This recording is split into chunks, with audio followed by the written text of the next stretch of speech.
بسم اللہ الرحمن الرحیم۔ السلام علیکم ورحمۃ اللہ وبرکاتہ۔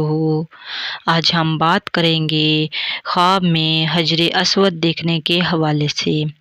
اس کی مختلف صورتیں ہیں اور اس کی مختلف ہی تعبیریں ہیں۔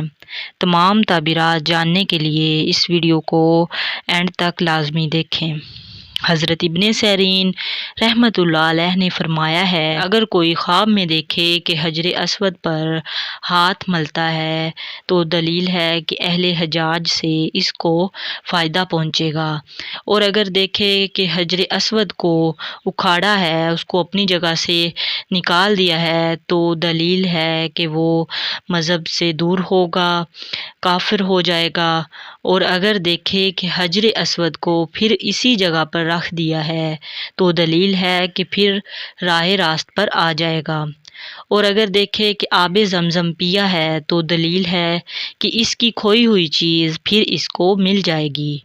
حضرت ابراہیم کرمانی رحمۃ اللہ علیہ نے فرمایا ہے، اگر دیکھے کہ حجر اسود کو بوسے دیتا ہے اور اس پر منہ کو ملتا ہے تو دلیل ہے اس کے دین کی خیر و صلاح زیادہ ہوگی اور اہل علم سے ملے گا۔ یہ تھی آج کی حجر اسود کو خواب میں دیکھنے کے حوالے سے چند تعبیریں۔